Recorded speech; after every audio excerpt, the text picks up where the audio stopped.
दोस्तों, कैसे हैं आप सब लोग। स्वागत है आपका उत्कर्ष क्लासेज की इस ऑनलाइन क्लास में। दोस्तों, आज हम पूर्व की कक्षा से चल रहे बिंदु को आगे बढ़ाते हैं। पूर्व की कक्षा में हमने जाना था कि अलंकार के जो प्रकार शब्द अलंकार और अर्थ अलंकार, और शब्द अलंकार में भी अनुप्रास, यमक और श्लेष। इससे आगे की चर्चा हम करें तो उससे पहले हम एक बार जानना चाहेंगे कि देखो, पूर्व में हम सबसे पहले कौन से अलंकार की चर्चा कर चुके हैं। अनुप्रास अलंकार की चर्चा कर चुके हैं। और अनुप्रास अलंकार में हमने यह जाना था कि शब्द जो है बार बार आएगा, लेकिन अर्थ एक जैसा होता है। दूसरी प्रकार में जो हमने जान ली है बात, वह कौन सी थी कि यमक में क्या होगा, शब्द तो बार बार आएगा लेकिन अर्थ अलग अलग होगा। अलग अलग होगा। और शब्दालंकारों का जो तीसरा महत्वपूर्ण प्रकार है वह कौन सा है दोस्तों, श्लेष। और श्लेष अलंकार में क्या होता है, शब्द जो है वह एक बार आएगा लेकिन अर्थ अलग अलग। अब देखो, यह दो तथ्य यहां समान और यह दो तथ्य यहां समान। शब्दालंकार का चौथा और अंतिम महत्वपूर्ण बात या अंतिम महत्वपूर्ण प्रकार से हम आज की चर्चा को शुरू करना जा रहे हैं, और वह है दोस्तों कौन सा, वक्रोक्ति। अधीनस्थ बोर्ड की बात करें तो इस प्रकार के अलंकार को अधीनस्थ बोर्ड की परीक्षाओं में सम्मिलित नहीं किया गया है, लेकिन हाँ, यह विषय विशेष के संदर्भ से हमें जान लेना जरूरी है कि वक्रोक्ति क्या होती है।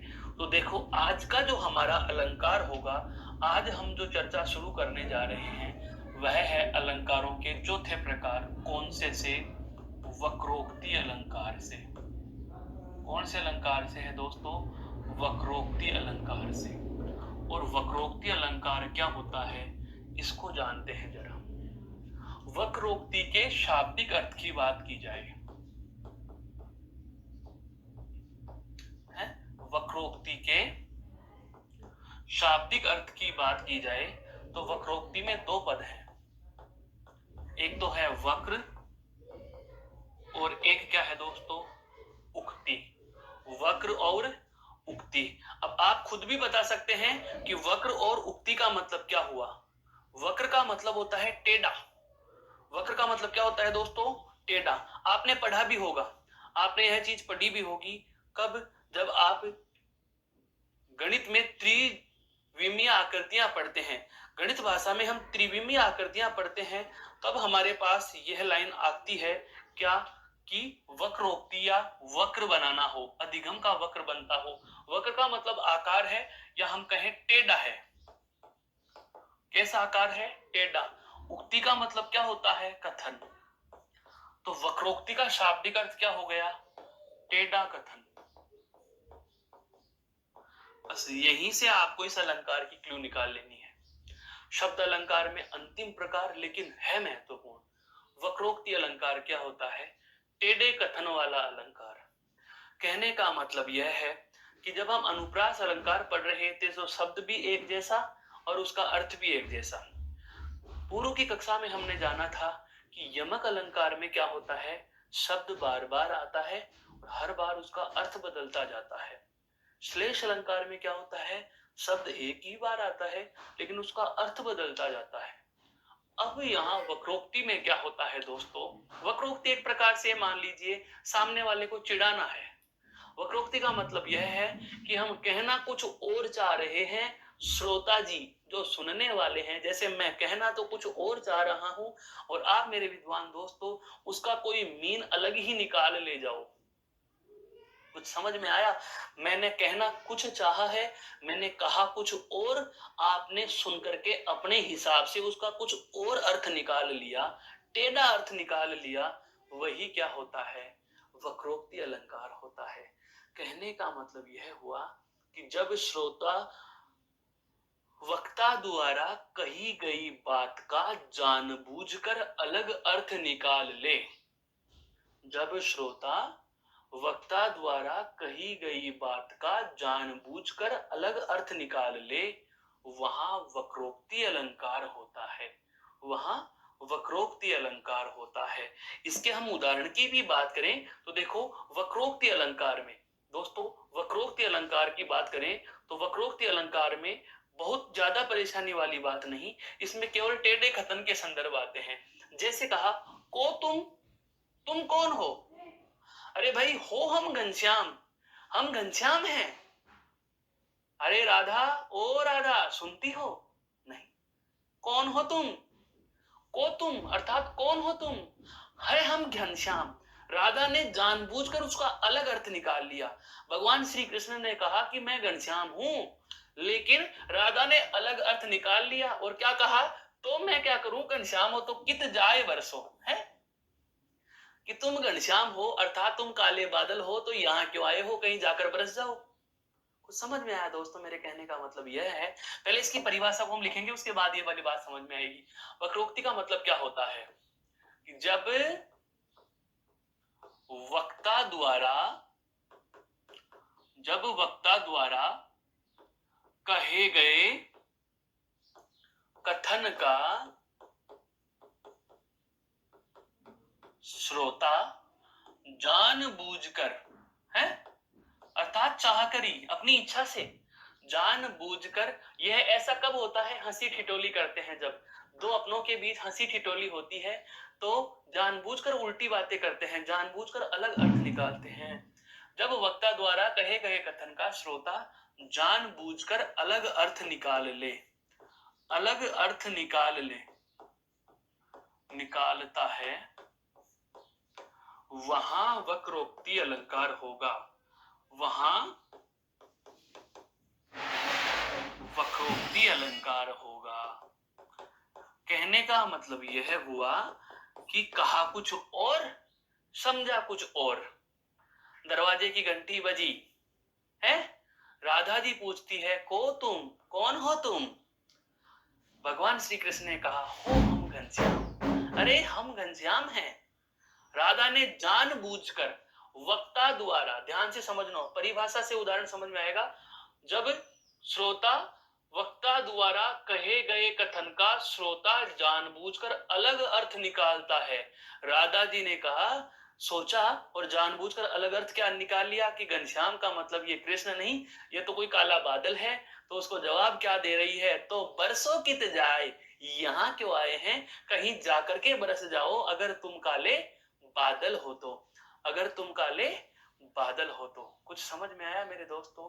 कहने का मतलब बहुत छोटा सा है, बहुत सरल है कि जब हम कहें कुछ और, बहुत बार होता भी है, हम जैसे मोबाइल फोन पर बात कर रहे होते हैं, हमारे दोस्त को या हमारे छोटे भाई बहन को हम समझाते हुए कह भी देते हैं कि यार मैं कहना क्या चाह रहा हूं, तू समझ क्या रहा है। बस वही वक्रोक्ति है कि हम कहें कुछ और, सामने वाला समझे कुछ और, मैं समझा कुछ और रहा हूं, आप समझ कुछ और रहे हैं, बस यही वक्रोक्ति है। टेढ़ा कथन, टेढ़ा कथन कि जब वक्ता द्वारा कहे गए कथन का श्रोता जानबूझकर ही अलग अर्थ निकाल ले, तो ऐसी स्थिति में दोस्तों वक्रोक्ति अलंकार होगा। कौन सा होगा? वक्रोक्ति अलंकार होगा। यह थी वक्रोक्ति की बात। अब हम बात करेंगे अगले अलंकार की। ध्यान दीजिए, अब तक हम शब्द अलंकार के प्रकारों से परिचित हुए हैं पूर्व की कक्षा में और आज की कक्षा के आरंभ में। आज की कक्षा के आरंभ में ही हम एक शब्द अलंकार का जो शेष रहा प्रकार था, इसे पढ़ने के बाद अब मैं शुरू करूंगा अर्थ अलंकार का पहला प्रकार, या मूल अलंकारों में पांचवा। अलंकारों का राजा जिसको कहा जाता है वह है दोस्तों कौन सा? उपमा अलंकार। कौन सा अलंकार है आज दोस्तों चर्चा में लेने वाला? उपमा अलंकार है। मुख्य मुख्य तीन चार अलंकार और होते हैं इसमें अर्थ अलंकार में, जैसे एक उपमा है, एक अलंकार रूपक है, एक अतिशयोक्ति है, एक मानवीकरण है। तो हम इन चारों अलंकारों को बहुत विस्तार से जानेंगे। इसके अलावा शेष रहे जैसे दृष्टांत, उदाहरण, विभावना और संदेह तथा भ्रांतिमान, इनकी भी हम चर्चा करने वाले हैं। लेकिन ये अर्थ अलंकार के जितने भी मैंने आपके सामने नाम गिनाए हैं, चाहे वह उपमा हो, चाहे वह रूपक हो, चाहे वह उत्प्रेक्षा हो, चाहे वह विभावना हो, चाहे वह संदेह हो, मानवीकरण हो, असंगति हो, दृष्टांत हो या भ्रांतिमान हो, इन सभी की हम बात करने वाले हैं। पर जिसे अलंकारों का राजा कहा जाता है वह कौन सा है?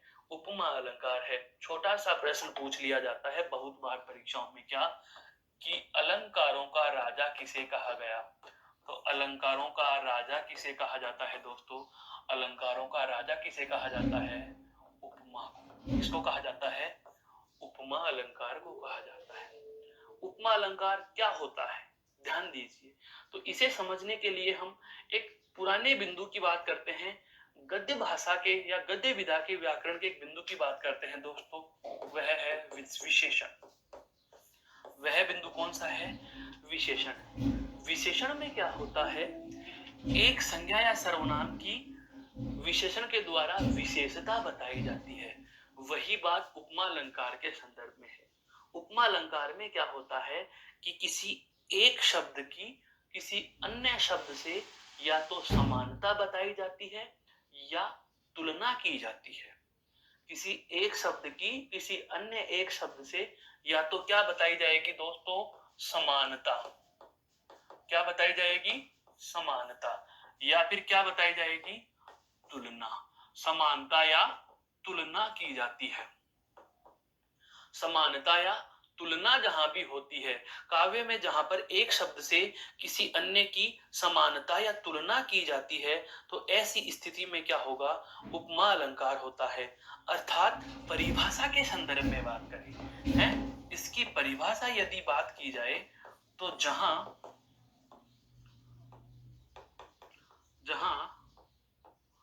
उपमान से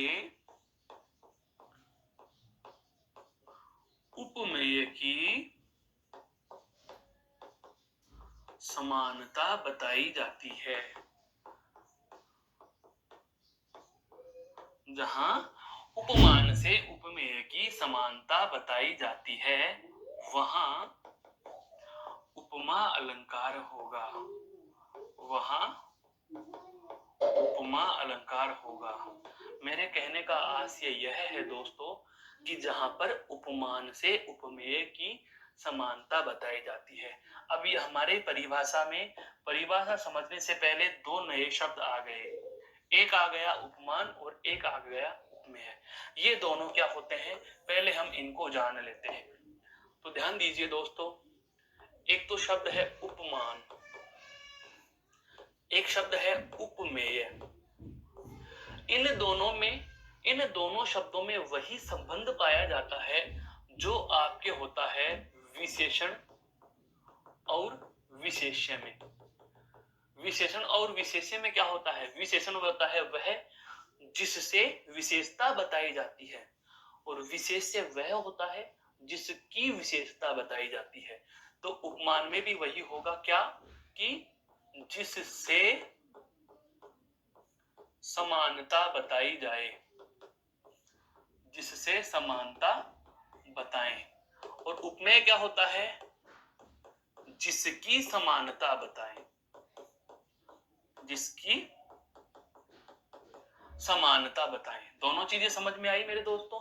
कहने का मतलब यह हुआ कि जब एक शब्द से एक शब्द की समानता बताई जाती है वहां क्या होता है? उपमा अलंकार होता है। वहां कौन सा होता है? उपमा अलंकार होता है। ये दो बातें, इन दो बातों के साथ साथ ही हमें एक और चीज इसमें ऐड कर लेनी है कि उपमेय और उपमान के साथ साथ एक आता है इसमें, क्या? साधारण धर्म। क्या आता है दोस्तों? साधारण धर्म। साधारण धर्म हम यह भी कह सकते हैं कि जो उपमान उपमेय में समानता बताने वाला है, जो समानता बताई जाती है, जो समानता बताई जाती है, उदाहरण से भी स्पष्ट करेंगे, जो समानता बताई जाती है वह क्या कहलाती है? साधारण धर्म कहलाती है। कहने का मतलब यह हुआ, जैसे मैं कहूं मुख चंद्र सा खिल गया, उदाहरण से समझो इसको। मुख चंद्र सा खिल गया, मुख चंद्र सा खिल गया। यहां समझना है इस उदाहरण को विस्तार से। खिला कौन है? मुख। किसके समान? चंद्रमा के समान। क्या हुआ है? खिला है साहब। तो ध्यान रखना, खिल गया क्या हुआ? समानता बताई। कौन सी समानता है? खिल जाना। तो यह तो क्या है हो गया दोस्तों आपका साधारण धर्म। क्या हो गया? साधारण धर्म। कौन खिला? अर्थात जिसकी विशेषता बताई जाती है, जिसकी समानता बताई जाती है, वह क्या होता है आपका उपमेय। वह क्या होता है आपका उपमेय, जिसकी समानता बताएं और जिससे बताएं, वह क्या है दोस्तों? उपमान है। वह क्या है दोस्तों? उपमान है। अब बात आती है सर ये सा क्या है? तो जो उपमा अलंकार का जो चौथा अंग है, अब लिखने वाला हूं। देखो यह पहला अंग हम लिख चुके हैं, यह दूसरा अंग है, यह तीसरा है, और अब चौथा अंग जो मैं लिखने वाला हूं वह होता है वाचक शब्द। क्या होता है दोस्तों? वाचक शब्द। क्या है दोस्तों? वाचक शब्द। वाचक शब्द क्या है? सा, सम, सरिस, समान। ये ऐसे कुछ शब्द हैं जो हमें वाक्य में मिलेंगे, काव्य पंक्ति में मिलेंगे। देखो सा, सा मतलब के समान। के समान का अर्थ देने के लिए, किसके अर्थ का देने के लिए? के समान का अर्थ देने के लिए, के समान अर्थ, के समान अर्थ को बताने वाले जो भी शब्द होते हैं उनको हम क्या कहते हैं? वाचक शब्द कहते हैं। क्या कहते हैं? वाचक शब्द। तो आप बेझिझक कह सकते हैं कि यहाँ पर सा क्या है दोस्तों? वाचक शब्द है। क्या है? वाचक शब्द है। तो अब तक हमने क्या क्या चीजें जान ली? ध्यान दीजिए वापस से एक बार। उपमा अलंकार क्या होता है? अलंकारों का राजा। अलंकारों का राजा है। इसमें क्या की जाती है? समानता या तुलना की जाती है। लेकिन महत्वपूर्ण बात, ज्यादा फोकस किस पर करना है? समानता पर। यह महत्वपूर्ण है। तुलना वाले बहुत कम मिलते हैं, तुलना वाले बहुत कम मिलते हैं, महत्वपूर्ण है।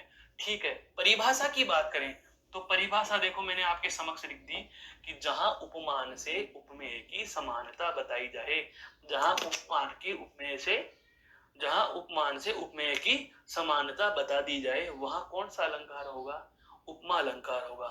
उसके बाद हमने जाने उपमा अलंकार के अंग। उपमा अलंकार के ये क्या है दोस्तों? अंग। कितने हैं? 4 अंग। उपमा अलंकार के कितने अंग? 4। कौन कौन से? उपमान, उपमेय, उपमान, उपमेय, साधारण धर्म और वाचक शब्द। उपमान क्या होता है? जिससे समानता बताई जाती है। उपमेय क्या होता है? जिसकी समानता बताई जाती है। साधारण क्या धर्म क्या है? जो समानता बताई जाती है। और वाचक शब्द क्या होते हैं? समानता के अर्थ को बताने वाले शब्द, जैसे सा, सम, सरिस, समान, समाना है। उदाहरणों की भी हम बात करें, जैसे देखो उपमा अलंकार के कुछ उदाहरण हैं। क्या? संत हृदय नवनीत समाना। संत हृदय नवनीत समाना। कौन? संत हृदय। तो यह क्या हो गया दोस्तों? यह हो गया आपका उपमेय। नवनीत समाना, यह क्या हो गया आपका? उपमान। यह क्या है? उपमान। समाना क्या है यहाँ पर? वाचक शब्द। वाचक शब्द। अब आप कहोगे कि सर यहाँ साधारण धर्म नहीं है, तो ध्यान रखना, जब आपको उपमा अलंकार के इन 4 अंगों में से 1, 2, 3 और 4, इन 4 अंगों में से कोई सा भी अंग लुप्त मिले, उदाहरण से समझ रहे हैं, 4 अंगों में से कोई सा भी अंग लुप्त मिले तो उसे कहा जाता है लुप्तोपमा। क्या कहा जाता है दोस्तों? लुप्तोपमा। अर्थात उपमा अलंकार का कोई सा न कोई सा क्या है? अंग लुप्त है। क्या है? इसमें एक अंग कम है। अंग क्या है? लुप्त है। उसे क्या कहा जाता है दोस्तों? लुप्तोपमा कहा जाता है। जैसे कि इसमें साधारण धर्म नहीं दिया हुआ। आगे देखो, पीपल पात सरिस मन डोला। पीपल के पत्ते के समान मन डोल रहा है। पीपल पात सरिस मन डोला। पीपल पात सरिस मन डोला। मन क्या कर रहा है? डोल रहा है। डोलना तो क्या हो जाएगा उसका? साधारण धर्म। कौन डोल रहा है? मन। तो यह क्या हो जाएगा? उपमेय। किसके समान? पीपल पात के समान। तो पीपल का पत्ता क्या हो गया दोस्तों? उपमान हो गया। और सरिस, सरिस यानी के समान, तो यह क्या हो गया आपका?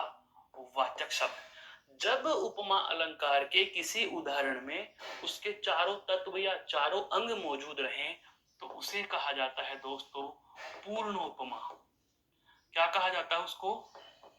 पूर्ण उपमा, अर्थात उपमा अलंकार का पूर्ण उपमा रूप। कहने का मतलब जिसमें उपमा अलंकार के सारे अंग मौजूद रहें, जिसमें अलंकार उपमा अलंकार के सारे अंग मौजूद रहें। आगे बढ़ो, आगे हमने क्या लिखा दोस्तों इसमें? राधा बदन चंद्र सो सुंदर। राधा बदन चंद्र सो सुंदर, सुंदर सी लगरी मोरनी सी नाजुक सी गुलाब सी नायिका। इन उदाहरणों में देखो बहुत अच्छी अच्छी चीजें आ रही हैं। क्या क्या आया? सुंदर सी लग रही, कौन? नायिका। सुंदर सी लग रही नायिका। यह तो क्या हो गया था दोस्तों? यह तो कौन से का उदाहरण था? लुप्तोपमा का। लुप्तोपमा।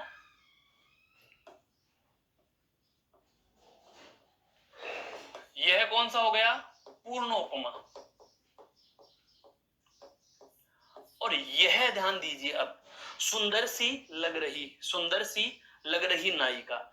कैसी लग रही है? सुंदर सी लग रही। लगना तो क्या हो गया? साधारण धर्म। लगना क्या हो जाएगा? साधारण धर्म। सी, यह क्या है दोस्तों? यहाँ वाचक शब्द। कैसी लग रही है?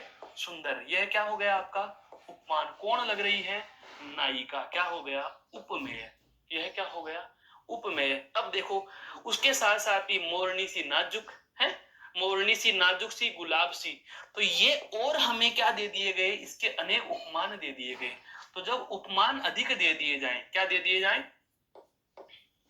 उपमान अधिक दे दिए जाएं, अधिक दे दिए जाएं तो वहां मालोपमा होता है। माला की तरह आ गए, माला के मोतियों की तरह। एक खत्म ही नहीं हुआ दूसरा दे दिया, एक खत्म ही नहीं हुआ दूसरा दे दिया। इसमें तो क्या था? कोई अंग लुप्त है। संत हृदय नवनीत समाना। यहां कौन सा अंग नहीं था? साधारण धर्म नहीं। इसमें क्या नहीं था? साधारण धर्म नहीं। इसलिए हमने इसको क्या कहा? इसलिए हमने इसको क्या कहा दोस्तों? इसलिए इसको हमने क्या कह दिया? लुप्तोपमा। क्या कह दिया? लुप्तोपमा कह दिया। क्या कह दिया? लुप्तोपमा। लेकिन यदि बात की जाए इसकी, तो यहाँ पर सारे के सारे अंग मौजूद हैं, तो इसको क्या कह दिया? पूर्णोपमा। और यहाँ पर क्या है? मालोपमा। क्या है ये? मालोपमा। ये कौन सा हो गया? लुप्तोपमा। क्यों? क्योंकि किसकी अनुपस्थिति थी? साधारण धर्म की। इसमें सभी अंग मौजूद हैं, इसमें सभी अंग मौजूद हैं। और यहां पर की बात की जाए तो यहां उपमान अधिक आ गए। क्या आ गए दोस्तों? उपमान अधिक आ गए। तो एक बेसिक सा मैंने इसको बहुत ज्यादा विस्तार देके आपके समक्ष रख दिया कि जो उपमा अलंकार है, जो उपमा अलंकार है जिसके चार तत्व या अलंकारों का जो राजा है, किस तरीके से इसके मुख्य तीन प्रकार और होते हैं। तो आशा करता हूं यह वाला भाग भी, भेद भी आपके बेहद समझ में आया है। अब हम बात करेंगे अगले अलंकार की।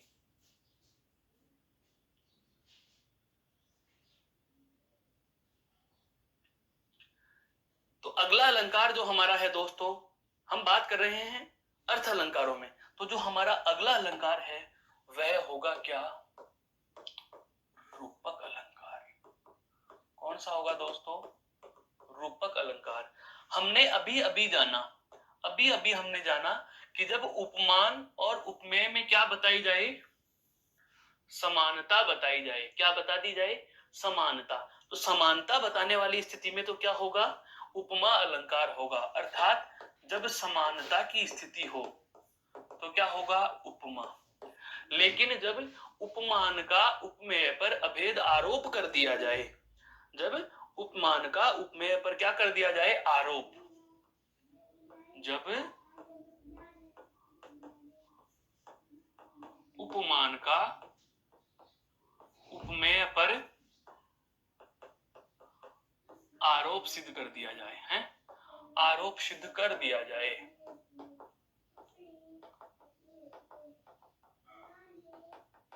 वहां रूपक अलंकार होगा।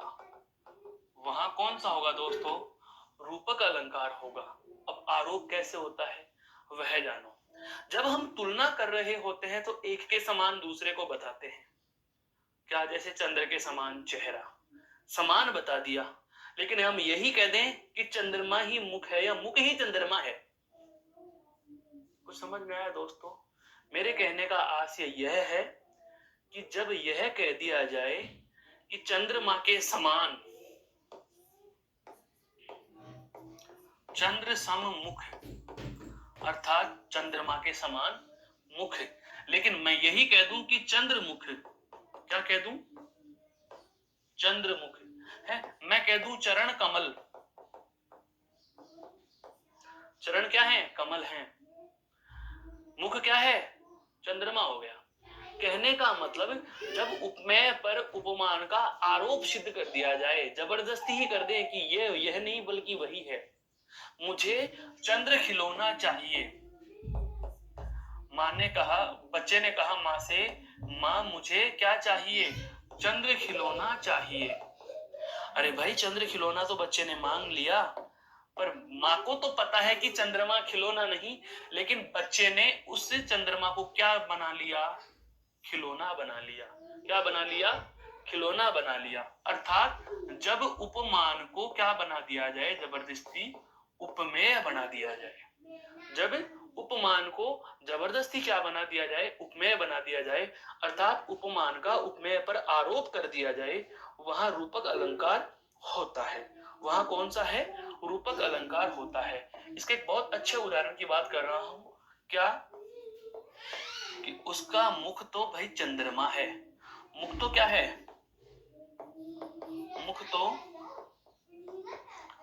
चंद्रमा है। अब बताओ, मुख तो चंद्रमा है, हो सकता है क्या? नहीं, लेकिन हम फिर भी मुख को क्या बता रहे हैं? चंद्रमा बता रहे हैं। इसे ही कहा जाता है दोस्तों आरोप कर देना। क्या कहा? आरोप सिद्ध कर दिया। आरोप का मतलब यहाँ दोष से नहीं है दोस्तों, आरोप का मतलब यहाँ है जबरदस्ती थोप देना, जबरन थोप देना, न होते हुए भी बता देना। मुख तो चंद्रमा है, अब चंद्रमा कहाँ, मुख कहाँ? लेकिन हम कहें कि राधा का मुख तो चंद्रमा है, मेरा खिलौना तो क्या है? चांद है,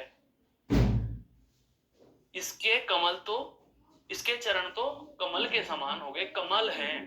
कहने का मतलब जब उपमान का हम अभेद आरोप कर रहे हैं, जब हम उपमान का आरोप कर रहे होते हैं, आरोप कर देने का मतलब, रूपक का मतलब क्या होता है? रूप दे देना, रूप प्लस कै, रूप कर देना, अर्थात एक को दूसरे का रूप दे देना, वही क्या हो जाएगा दोस्तों?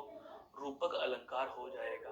कहने का आशय यही हुआ कि जब उपमेय को जबरदस्ती उपमान जैसा बता दिया जाए, उपमेय कौन हुआ? चेहरा, उसको उपमान जैसा बता दिया कि ये तो चंद्रमा है, मुख तो क्या है? चंद्रमा। ऐसी स्थिति में कौन सा होता है? रूपक अलंकार। अब इसको पहचानने का, क्योंकि ये आरोप बहुत बार विद्यार्थियों के समझ में नहीं आता और वे अलंकार उपमा समझ बैठते हैं। तो दोस्तों, उपमा अलंकार के लिए आपको ध्यान रखने हैं, ये वाचक शब्द हैं, ये केवल उपमा अलंकार में ही आएंगे। अगर किसी अन्य लाइन में भी अगर आपको इनमें से कोई वाचक शब्द मिलता है तो आप सीधे सीधे क्या कह दोगे? कि उपमा अलंकार है। लेकिन यहाँ पर ध्यान देने वाली बात है, देखो, मुख तो चंद्रमा है, यहाँ सा सम सरी से समान समाना, इस प्रकार का कोई वाचक शब्द प्रयोग में नहीं लिया हुआ होगा। और काव्य पंक्ति के लिए एक महत्वपूर्ण बात बता रहा हूं, यहाँ पर लिख देता हूं, जो रूपक अलंकार को पहचानने में आपकी बहुत ज्यादा मदद करती है। क्या? काव्य पंक्ति में, काव्य पंक्ति में दो शब्दों के मध्य, दो शब्दों के मध्य हाइफन चिन्ह, जो डैश का चिन्ह होता है वह लगा होगा। ये बहुत कम विद्यार्थियों को पता होता है, बहुत कम मेरे विद्वान दोस्तों को यह चीज मालूम होगी। रूपक अलंकार आपको जहां भी दिया जाएगा तो जहां पर उपमा अलंकार का वाचक शब्द आता है, देखो चंद्र डैश मुख, चंद्र सा मुख होता तो उपमा है, चंद्र डैश मुख है रूपक है?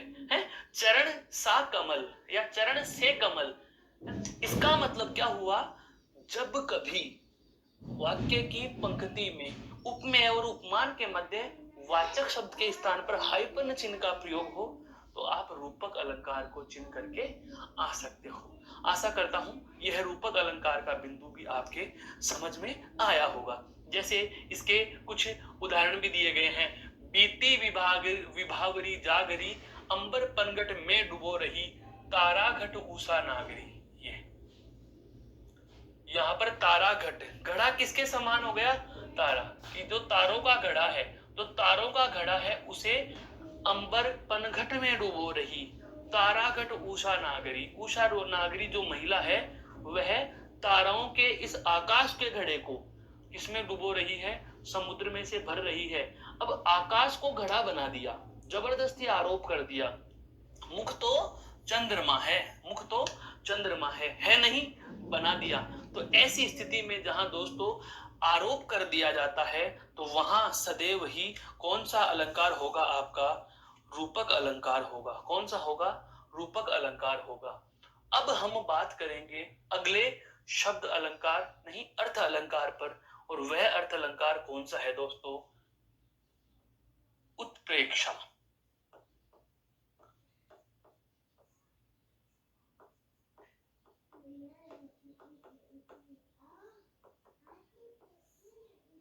उत्प्रेक्षा अलंकार बहुत अच्छा अलंकार है। उपमा अलंकार में क्या था, उपमेय और उपमान में समानता बताई गई। रूपक अलंकार में क्या था, उपमेय को उपमान बना दिया गया, बनाया गया। और इसमें क्या होता है, मान लिया जाता है। जब उपमेय को उपमान मान लिया जाए, जब उपमेय को उपमान मान लिया जाए, जब उपमेय को उपमान मान लिया जाए, जब उपमेय को उपमान ही मान लिया जाए तो ऐसी स्थिति में हम कौन से अलंकार में चले जाएंगे दोस्तों, उत्प्रेक्षा अलंकार में चले जाएंगे। इसमें आपको मानने वाले शब्द भी मिलेंगे, जब आपको इसमें मानने वाले शब्द भी मिलेंगे। हम कहें शब्दशः परिभाषा में क्या, कि उपमेय में उपमान की क्या होगी, संभावना व्यक्त, संभावित होगा, संभावना व्यक्त कर दी जाएगी। संभावना है, माना कि राम की आय x है, माना कि राम की आय x है, बस यही आप गणित विषय में बहुत बार पढ़ते हैं, माना कि राम की आय x है। यह आपने जो माना है ना, यह मानना ही कौन सा होता है दोस्तों, उत्प्रेक्षा होता है। यह मानना ही क्या होता है, उत्प्रेक्षा होता है। मेरे कहने का आशय यही है कि इस उत्प्रेक्षा अलंकार में जो वाचक शब्द होंगे आपके, जो वाचक शब्द होंगे वो किस प्रकार के होंगे, मनु, मानो है, माना, मनहु, जनु, जानो, जाना, जनहु।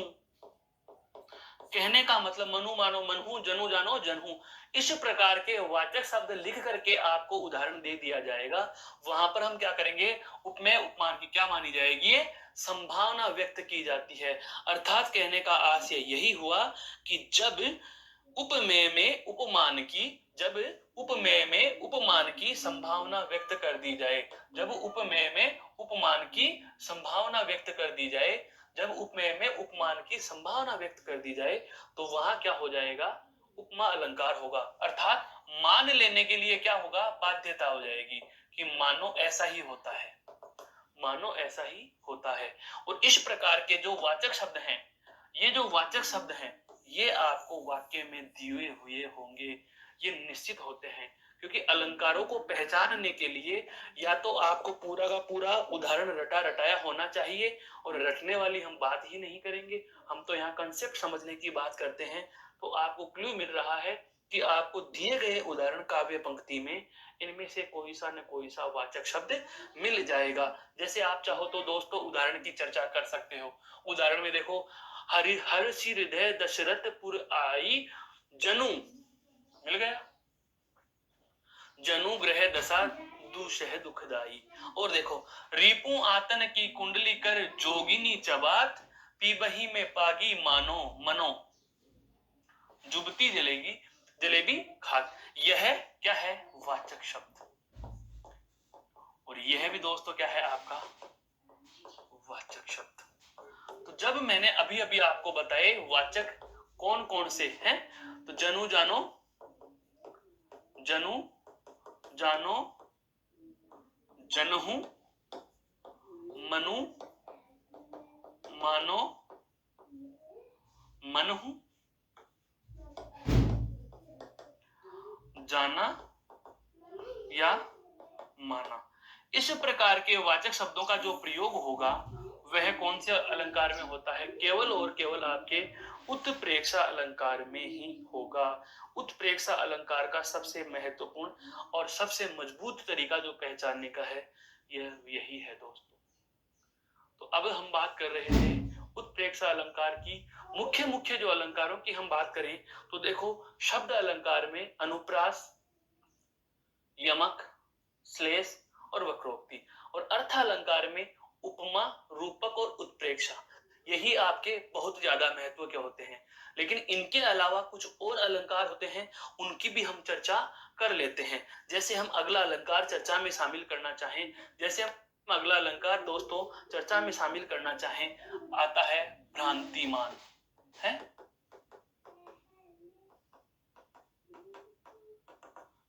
भ्रांतिमान अलंकार। कौन सा दोस्तों? भ्रांतिमान अलंकार। अब इसी की तुलनात्मक दृष्टि से हम दूसरा भी ले लेंगे, कौन सा? संदेह है। अब दो दो अलंकार और आगे भी एक दो अलंकार का और जोड़ आता है, वह कौन सा आता है आपका? एक आता है उदाहरण और एक आता है संदेह, एक आता है दृष्टांत। ये चार अलंकार हैं दोस्तों जो एक प्रकार से जोड़े में चलते हैं।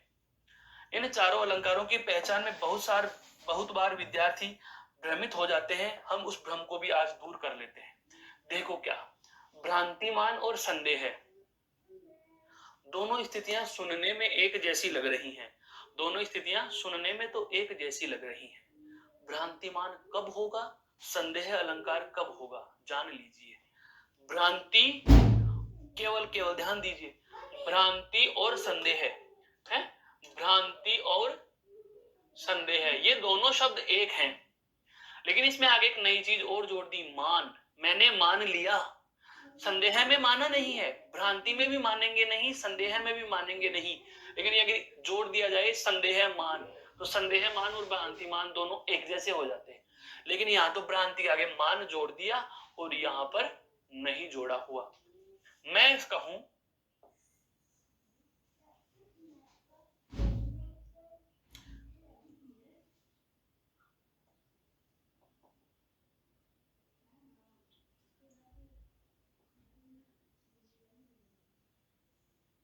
ऐसी सी एक आकृति बनी हुई है आपके समक्ष, ऐसी सी आपके समक्ष एक आकृति बनी हुई है। अलंकार क्या है दोस्तों? कवि की कविताएं की लाइनें याद कर लेना अलंकार नहीं होता, 6 उदाहरण याद कर लेना अलंकार नहीं होता। अलंकार क्या चीज है वो समझो। भ्रांति और संदेह दोनों स्थितियां एक जैसी हैं। आपके समक्ष ऐसी सी कोई चित्र बना हुआ है। अब मैं अलग अलग विद्यार्थियों से पूछता हूं। मेरे एक दोस्त से मैंने पूछा यह क्या है, उसने जवाब दिया सांप है। क्या है? सांप है। एक ने जवाब दे दिया यह तो सांप जैसा है, यह सांप जैसा है। और तीसरे ने जवाब दिया सांप है या नहीं है। तीनों में अंतर है या नहीं हुआ? तीनों में अंतर हुआ दोस्तों। अगर आपने इस लाइन को सांप मान लिया तो आप भ्रांति को मान बैठे हो, आप भ्रांति को मान बैठे हो। आपने कह दिया ये सांप जैसा है, सांप जैसा है, तो आप यहां अलंकार मान नहीं रहे हैं, आप यहां पर उदाहरण दे रहे हैं कि यह है सांप के समान दिखाई दे रहा है, तो उदाहरण दे रहे हो। लेकिन आप कहो कि ये सांप है या नहीं है, अब आपके जहन में क्या है दोस्तों? संदेह है। क्या है? संदेह है। आप रास्ते में चल रहे हैं अंधेरे मार्ग में, आपने देखा कि एक ऐसा छोटा सा पेड़ है जो भूत की तरह प्रतीत हो रहा है। रुक करके मैं सोच रहा हूं भूत है या नहीं है, भूत है या नहीं है। स्थिति संदेह की है, स्थिति भ्रांति की है, लेकिन मैं उसे भूत समझकर डर के भाग गया, तो मैं उस भ्रांति को मान बैठा हूं। समझ में आया दोस्तों मेरा मेरे कहने का मतलब क्या है? कि जब कभी आप किसी शब्द में कोई अन्य अर्थ या कोई चमत्कार मान बैठते हो, तो उस स्थिति में क्या होगा? भ्रांति मान होगा। और यदि आपको कंफ्यूजन की स्थिति लगे, आप निश्चित नहीं कर पाओ कि कहना क्या चाहा है या कहा क्या गया है, तो उस स्थिति में आप इसे संदेह के संदर्भ से भी देख सकते हैं। इसे आप संदेह के पर्दे में गिनोगे। कहने का मतलब यह हुआ कि समानता, एक जैसा दिखने के कारण, हम कहें सादृश्य। सादृश्य का मतलब क्या होता है? समान दृश्य। समान दृश्य का मतलब के जैसा, के जैसा दिखना। के जैसा दिखने के कारण, के जैसा दिखने के कारण हम उपमेय को उपमान समझ बैठे। उपमेय को क्या समझ बैठे? उपमान समझ बैठे। कहने का मतलब यह हुआ कि जब हमें एक जैसा दिखने के कारण, के समान, जैसे भूत के समान दिखने के कारण उस पेड़ को, उस छोटे पौधे को हम भूत समझ बैठे, तो वह मान लिया, वह भ्रांति मान होगा। और जब हम यह निश्चित नहीं कर पा रहे कि उपमेय और उपमान की सादृश्यता में हम निश्चित नहीं कर पाए, तो वहां कौन सा हो जाएगा दोस्तों? संदेह होगा। जैसे छोटे बच्चे ने अपनी माता के बालों की बनी हुई चोटी देख करके कह दिया कि माता के जो सिर पर सांपिनी लेटी हुई है। बच्चे ने क्या मान लिया? कि माता के या मम्मी के बालों पर या मम्मी के सिर पर सांपिनी या सांप लेट रहा है। तो इस समय क्या हो गया दोस्तों? भ्रांति मान हो गया, क्योंकि उसने उस चोटी और उस सांप की सादृश्यता को मान लिया है। और यदि दूर कहीं लाल साड़ी को देख करके यह कह रहे हैं कि साड़ी विच नारी है कि नारी विच साड़ी है, समझ में नहीं आ रहा कि नारी ने साड़ी पहनी है या साड़ी नारी ने ले रखी है, दोनों का रंग एक जैसा है, अंतर नहीं कर पा रहे, तो उस स्थिति में क्या होता है दोस्तों? संदेह अलंकार होता है। क्या होता है दोस्तों? संदेह अलंकार होता है। सारी विच नारी है कि नारी विच सारी है, सारी ही की नारी है कि नारी ही की सारी है, संदेह है। और सांपिनी लेटी, सिर पर सांपिनी लेटी, भ्रांति मान बैठे, यही है। जब सादृश्यता के कारण उपमेय कोई उपमान समझ लिया जाए, जब सादृश्यता के कारण उपमेय कोई उपमान समझ लिया जाए, तो वहां कौन सा अलंकार होगा दोस्तों? भ्रांतिमान अलंकार होगा। जैसे देखो, जाने श्याम को श्याम घन नाच उठे वन मोर। जान करके श्री श्याम को, भगवान श्री श्याम को क्या जान करके? घन श्याम घन, बारिश के बादल, नाच उठे वन मोर। भगवान श्री कृष्ण गाय चराते चराते वन में जा रहे हैं, और वन में जैसे ही वो पहुंचते हैं तो उनके जाते ही मोर उनके श्याम वर्ण के शरीर को देख करके क्या समझ बैठे कि बारिश के बादल आ गए हैं, बारिश के बादल छा गए हैं। और हमें पता है दोस्तों कि जब बारिश का मौसम होता है, बारिश के बादल छा जाते हैं, तो मोर नाचने लग जाते हैं। तो जब ऐसी स्थिति उत्पन्न हुई कि भगवान श्री श्याम, भगवान श्री कृष्ण वन में पहुंचे, तो जाने श्याम को श्याम घन, जान करके श्री कृष्ण को काले बादल, वन के मोर नाचने लग गए कि बादल आ गए हैं। तो उन्होंने मान लिया है। जब उपमेय और उपमान में, जब उपमेय और उपमान में सादृश्यता के कारण उपमेय को उपमान समझकर क्रिया हो जाए या कार्य हो जाए तो वहां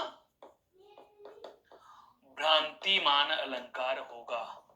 तो वहां भ्रांतिमान अलंकार होगा। कहने का मतलब यही हुआ दोस्तों कि भगवान श्री श्याम को वन में पहुंचा देख करके मोर क्या सोचते हैं कि बारिश के बादल आ गए। एक जैसा क्या सादृश्यता क्या थी, काले बादल और काले या श्याम वर्ण के बादल होते हैं। श्याम वर्ण के कौन थे, भगवान श्री कृष्ण। दोनों को एक जैसा उपमेय को उपमान समझकर क्रिया हो जाए, यहाँ पर वन के मोर नाचने भी लग गए, कार्य भी करने लग गए, तो ऐसी स्थिति में कौन सा होगा, भ्रांतिमान अलंकार होगा। ओस बिंदु चुग रही हंसिनी मोती उनको जानकर। ओस बिंदु चुग रही हंसिनी, हंसिनी ने ओस के बिंदुओं को, जो ओस के जल की बूंदे थी, उनको मोती समझ करके चुगना शुरू कर दिया। अगर वो केवल उनको ये सोचती कि क्या पता ये मोती है या नहीं है, मोती है या नहीं है की स्थिति में दोस्तों संदेह होता, लेकिन उसने ओस बिंदु चुग रही हंसिनी मोती उनको जानकर, उनको क्या समझा उसने, उनको उसने समझा कि यहाँ पर यह क्या है, मोती है। ओस बिंदु चुग रही हंसिनी मोती उनको जानकर, उसने उनको क्या समझ लिया, मोती समझ लिया, और मोती समझ करके चुगने का काम भी शुरू कर चुकी। तो जब उपमेय और उपमान में सादृश्यता होने के कारण, जब उपमेय और उपमान में सादृश्यता होने के कारण एक जैसा उनको मान लिया जाता है, कार्य कर लिया जाता है, तो उस स्थिति में हम वहां भ्रांतिमान अलंकार कहते हैं। अब बात आती है संदेह अलंकार की। क्या संदेह अलंकार में क्या होता है, इस भ्रांतिमान का छोटा भाई है संदेह। भ्रांतिमान अलंकार जहां होता है उसका पहला चरण संदेह होता है। जब उपमेय और उपमान में संशय की स्थिति है, जब उपमेय और उपमान में क्या हो दोस्तों, संशय की स्थिति हो। अभी अभी हमने यही तो जाना, ये देखो, जब सांप है, चोर है, भ्रांतिमान है। सांप है या नहीं, देखो सांप है या नहीं, यहां तो आपने क्या कहा दोस्तों, भ्रांतिमान। और यहां पर कौन सी स्थिति है, संदेह है। यहां पर कौन सी स्थिति है, संदेह है। भ्रांतिमान में काम हो गया, और देखो संदेह में कार्य नहीं होता। संदेह में क्या होगा, सारी विच नारी है कि नारी विच सारी है, सारी ही की नारी है कि नारी ही की साड़ी है, साड़ी में नारी है या नारी के पास साड़ी है, साड़ी है या नारी है, समझ नहीं आ रहा। कहने का मतलब यह हुआ कि जब उपमेय और उपमान में, जब उपमेय व उपमान में संशय की स्थिति हो या संदेह या शंका की स्थिति हो, शंका की स्थिति हो, तो वहां संदेह अलंकार होगा। तो वहां संदेह अलंकार होगा। कहने का मतलब यह हुआ कि संशय दूर नहीं होता, संशय बना रहता है, कि जब उपमेय में उपमान का संशय बना ही रहे, तो उस स्थिति में क्या हो जाएगा दोस्तों, संदेह अलंकार हो जाएगा। कौन सा हो जाएगा, संदेह अलंकार हो जाएगा। और ऐसे एग्जांपल्स में हम बात करें वाचक शब्दों की, तो वाचक शब्द भी आते हैं इसके, जैसे या, क्या लिखा हुआ मिलेगा, या, क्या मिल जाएगा, अथवा, है, क्या मिल जाएगा, कीवा, क्या मिल जाएगा, केंधो, है, या केंधो, केंधो या केंधो। इस प्रकार के क्या मिलते हैं दोस्तों, वाचक शब्द भी आपको मिल सकते हैं। ये क्या है, संदेह अलंकार के वाचक शब्द हैं। साड़ी विच नारी है कि नारी विच साड़ी है, साड़ी है कि नारी है, नारी ही की साड़ी है। अर्थात जब भी संशय की स्थिति हो, स्थिति उपमेय और उपमान में लगातार संशय बना रहे, क्या बना रहे, संशय लगातार बना रहे, उस स्थिति में वहां कौन सा होगा, संदेह अलंकार होगा। कौन सा अलंकार होगा दोस्तों? संदेह अलंकार वहां हो जाता है। बहुत अच्छे से इस बात को हमने जान लिया है दोस्तों। अब हम बात करते हैं अगले अलंकार पर। एक बार आप इस स्लाइड को देख लीजिए। फिर बेहद से, अभी अभी मैंने कहा भ्रांतिमान और संदेह, ऐसे ही दो अलंकार जो जोड़े से चलते हैं वो कौन कौन से हैं? दृष्टांत और उदाहरण अलंकार। आगे बात करते हैं दृष्टांत और उदाहरण की। दृष्टांत और एक उदाहरण अलंकार। दृष्टांत अलंकार क्या होता है और उदाहरण अलंकार क्या होता है, इस बात को भी आप बहुत अच्छे से जान लीजिए। दृष्टांत में और उदाहरण में बहुत ज्यादा बड़ा फर्क नहीं होता, लेकिन है दोनों एक जैसे से प्रतीत होने वाले, है दोनों एक जैसे से ही लेकिन महत्वपूर्ण। कि जब एक बात कह करके उसे प्रमाणित कहने के लिए दूसरी बात कह दी जाए, जब एक बात कह करके उसे प्रमाणित करने के लिए काव्य में दूसरी बात और तर्क के रूप में प्रस्तुत की जाती है, तो वहां तो क्या होगा? दृष्टांत होगा। वहां तो क्या होगा? दृष्टांत होगा। और जब एक बात को सिद्ध करने के लिए उससे मिलती जुलती दूसरी बात कही जाती है, तो वहां पर कौन सा होगा? उदाहरण होगा। दोनों में समझना, जब एक बात कह करके उसके प्रमाणीकरण के लिए दूसरी बात कही जाती है, कि जब एक बात कह करके उसे प्रमाणित करने के लिए उससे मिलती जुलती दूसरी बात कह दी जाती है, तो वहां पर क्या होगा? दृष्टांत अलंकार होगा। लेकिन अगर किसी एक सामान्य बात को बताने के लिए कोई विशेष बात का तर्क दिया जाए, तो वहां कौन सा होगा? उदाहरण होगा। दोनों को लिख देता हूं मैं। जब एक बात को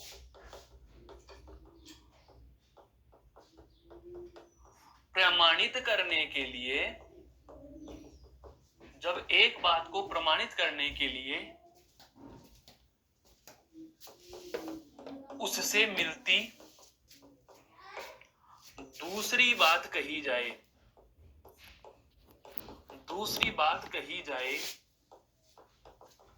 तो वहां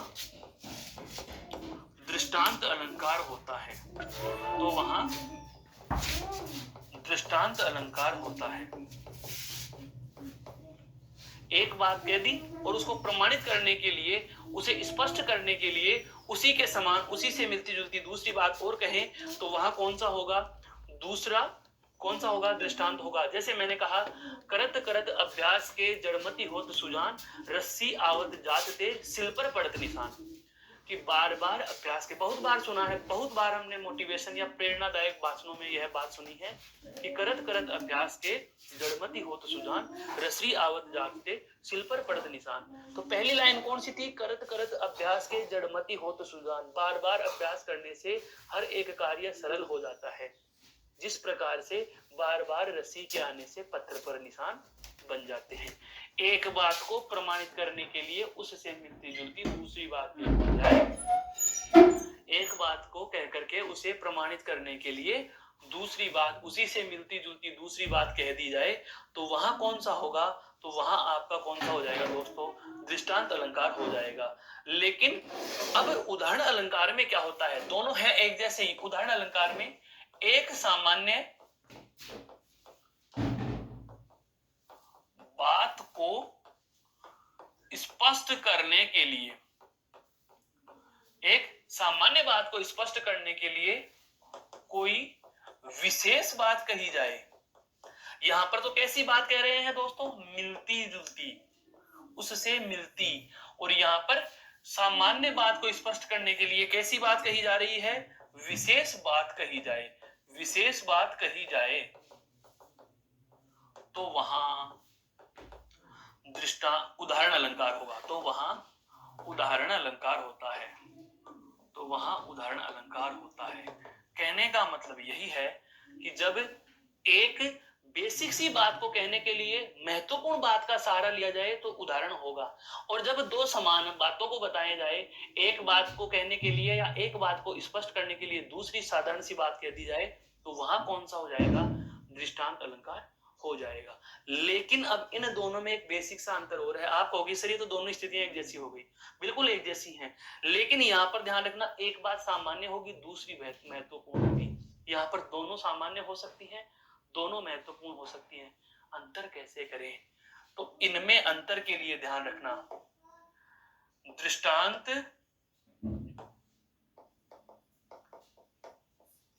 व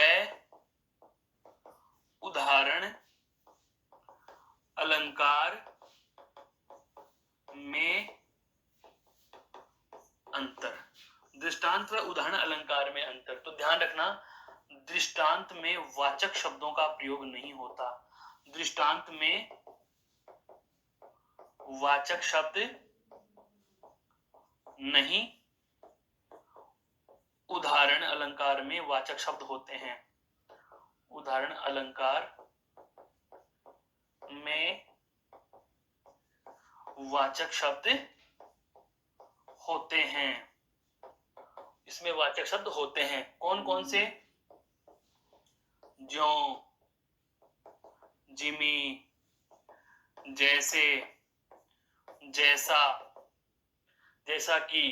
कहने का मतलब उदाहरण अलंकार में जो दोस्तों आपके वाचक शब्द होते हैं उनका प्रयोग किया जाता है, और दृष्टांत अलंकार में आपके वाचक शब्दों का प्रयोग नहीं होता। जो, जिमी, जैसे है, जो, जिमी, जैसे, जैसा, इस प्रकार के जो वाचक शब्दों का प्रयोग होगा वह आपके उदाहरण अलंकार में होगा। हम इनके उदाहरणों से इस बात को अभी स्पष्ट करेंगे। दृष्टांत, दृष्टांत अलंकार क्या कह रहा था? एक समान, एक बात से मिलती दूसरी बात, एक बात से मिलती दूसरी बात कहना। एक बात से मिलती यदि दूसरी बात कही जाए तो वहां कौन सा हो रहा है दोस्तों? तो वहां दृष्टांत हो रहा है। जैसे करत करत अभ्यास के जड़मति होत सुजान, बार बार अभ्यास से हर मुश्किल से मुश्किल कार्य भी सरल हो जाता है। रसरी आवत जात है, सिल पर पड़त निशान, जैसे कि बार बार रस्सी के आने से पत्थर पर भी निशान बन जाते हैं। लेकिन हम उदाहरण अलंकार की बात करें तो देखो, दुर्जन की कृपा बुरी, भली सुजन की आस ज्यों। दोस्तों यहां देखो, ध्यान देने वाली बात, क्या मिल गया हमें? ज्यों। यह क्या है यहाँ पर? वाचक शब्द। तो एक सामान्य सी बात क्या कि बुरे आदमी की कृपा ही बुरी है, कृपा ही भली है, चाहे भले आदमी के लालच के जगह। तो जिस प्रकार से सूरज की हम गर्मी बर्दाश्त कर लेते हैं, क्यों? क्योंकि हमें जल बरसन की आस होती है कि हर गर्मी की ऋतु के बाद बारिश की ऋतु आएगी। कहने का मतलब यही हुआ कि दुर्जन की कृपा भरी, कृपा बुरी, भली सुजन की त्रास, जो यानी जिस प्रकार से, जैसे कि सूरज गर्मी करता है, जल बरसन की आस, सूरज गर्मी कर रहा है बारिश बरसने के लिए, बारिश हो सके इसके लिए। कहने का मतलब यही हुआ कि जब एक, यह तो कौन सी थी? सामान्य बात, और यह कौन सी हो गई दोस्तों? विशेष। तो जब एक सामान्य कथन को स्पष्ट करने के लिए विशेष कथन का तर्क दिया जाए तो उस स्थिति में तो क्या होगा? उदाहरण होगा। और जब दोनों एक बात से दूसरी क्या हो? मिलती बात कही जाए, मिलती बात कही जाए, तो वहां पर क्या हो जाएगा दोस्तों? आपका दृष्टांत अलंकार। अब हम बात करें आगे के अलंकार की, और अगला अलंकार दोस्तों हमारा बहुत ही सरल और बहुत ही महत्वपूर्ण, छोटे छोटे दो अलंकार हम और चर्चा में लेंगे, जिसमें एक अलंकार आपका आता है कौन सा? अतिशयोक्ति। अतिशयोक्ति अलंकार। अतिशयोक्ति अलंकार का क्या हो जाएगा? अतिशय प्लस उक्ति, अर्थात बढ़ा चढ़ाकर कहा गया कथन, अतिशय उक्ति। तो दोस्तों अगली हमारी जो चर्चा हम करने जा रहे हैं वह अतिशयोक्ति अलंकार की है, और मुश्किल से 10 मिनट के छोटे छोटे दोनों टॉपिक हैं, इनको हम एक बार देख लेते हैं कि अतिशयोक्ति अलंकार क्या होता है। अतिशयोक्ति अलंकार में बढ़ा चढ़ाकर वर्णन करना, बस इतना सा समझ लीजिए। अतिशयोक्ति अलंकार के लिए बेहद जानकारी की बात क्या है? बढ़ा चढ़ाकर वर्णन करना, बढ़ा चढ़ाकर वर्णन करना। आप कह सकते हो बढ़ाई करना। क्या करना? बढ़ाई करना। और इतनी बढ़ाई कर दी जाए कि यकीन ही ना हो, यकीन ही ना हो। उदाहरण से समझो, हनुमान की पूंछ में लगना पाई आग, हनुमान की पूंछ में लग ना पाई आग, लंका सिगरी जल गई, गए निशाचर भाग। हनुमान की पूंछ में लग ना पाई आग, लंका सिगरी जल गई, गए निशाचर भाग। मेरे कहने का मतलब यह हुआ कि हनुमान की पूंछ में आग लग ही नहीं पाई थी कि सारी की सारी लंका जल गई और राक्षस भाग गए। राक्षस भाग गए। अतिशयोक्ति अलंकार का बस इतना सा हमें ध्यान रखना है कि बहुत ज्यादा बड़ाई की बातें की जाएंगी कि भाई मोहन मोटरसाइकिल ऐसी चलाता है जैसे कि बिल्कुल बुलेट ट्रेन उससे बहुत पीछे रह जाती है। अब यह संभव थोड़ी हो सकता है। ऐसी बात कह दी जाए कि सुनने और देखने पर यकीन ही ना हो। हनुमान की पूंछ में लग न पाई आग, हनुमान जी की पूंछ में आग लगी नहीं थी, उससे पहले लंका, संपूर्ण लंका जल गई और राक्षस भाग गए।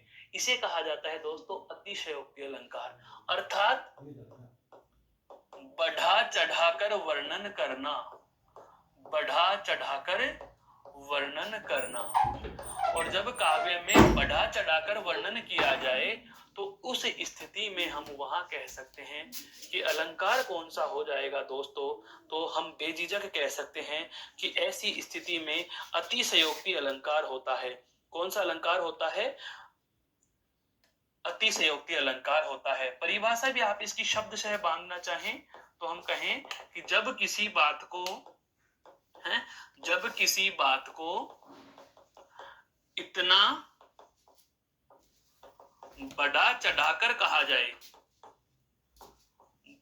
जब किसी बात को इतना बढ़ा चढ़ाकर कहा जाए कि लोक सीमा से बाहर की लगे, अर्थात कल्पनाओं से बाहर की लगे, लिमिट्स को क्रॉस कर जाए, हैं, लोक सीमा से बाहर की लगे, वहां अतिशयोक्ति अलंकार होगा। वहां कौन सा होगा दोस्तों? अतिशयोक्ति होगा। ये बहुत ही बेसिक सा और सरल सा अलंकार है। इसके बाद एक अलंकार हमारा और आता है और वह कौन सा है दोस्तों? मानवीकरण। और मानवीकरण का मतलब क्या है होता है यह समझिए। हमारे संसार में दो प्रकार की चीजें हैं, एक है जड़ और एक है चेतन। तो ध्यान रखना, जब जड़ वस्तुओं से चेतन की क्रिया की कराई जाए,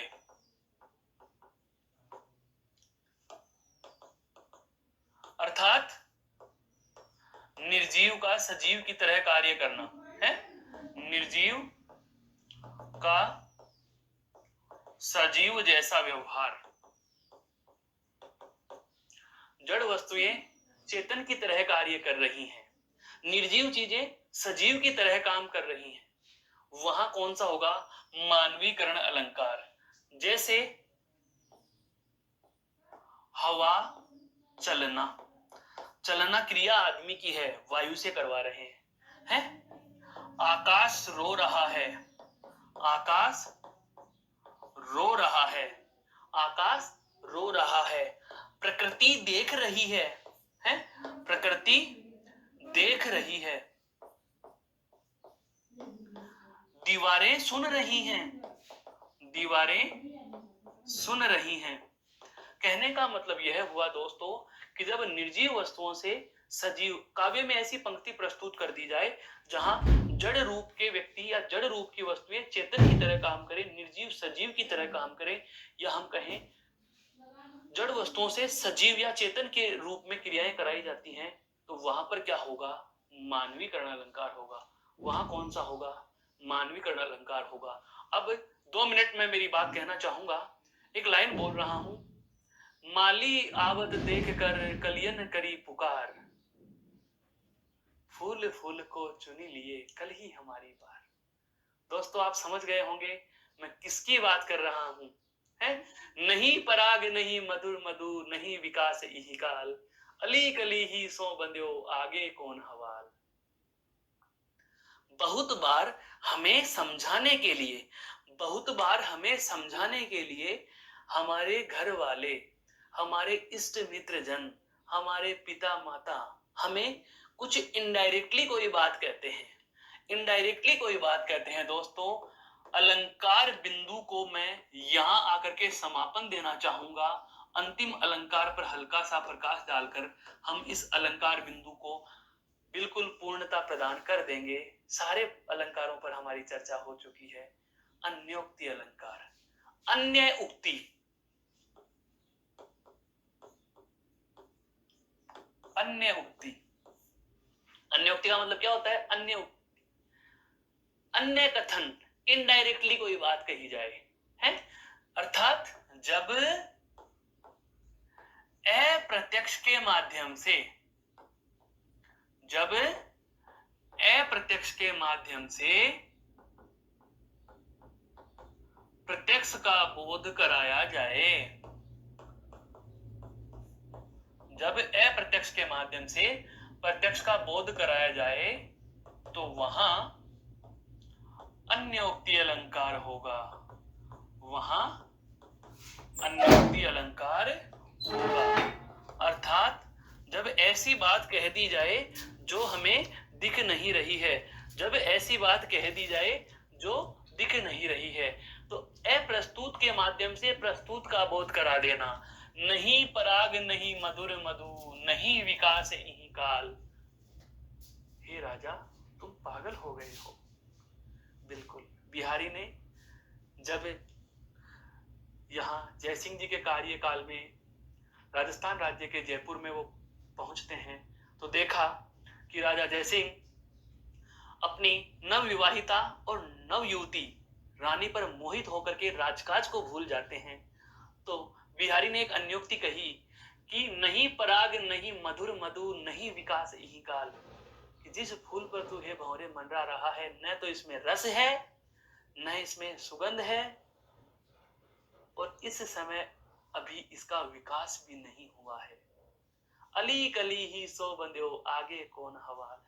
अभी तू अगर इस तरीके से इस पर आसक्त हो रहा है, आने वाले कल का क्या होगा, है? माली को आता देख करके कलियां कह रही हैं, फूले फूले चुन लिए काली हमारी बार, कि जो फूल फूल हैं वो आज चुन लिए गए, कल हमारा नंबर है। अर्थात जो मृत्यु के पास है वो आज मरेंगे, कल हमारी बारी है। कहने का मतलब यह हुआ कि जब अप्रत्यक्ष या अप्रस्तुत के माध्यम से दोस्तों प्रस्तुत का बोध कराया जाए, इनडायरेक्ट के माध्यम से डायरेक्टली का बोध करा दिया जाए, तो वहां कौन सा अलंकार होता है? अन्योक्ति अलंकार होता है। तो आशा करता हूं आज की और ये पूर्व की कक्षा में जो हम अलंकार पर चर्चा कर रहे हैं दोस्तों, आपको बेहद पसंद आई है। फिर भी यदि कोई आपकी शंका रहे तो आप कमेंट बॉक्स में कमेंट करके मुझे पूछ सकते हैं। और तब तक के लिए आपका धन्यवाद। जय हिंद, जय भारत। धन्यवाद दोस्तों।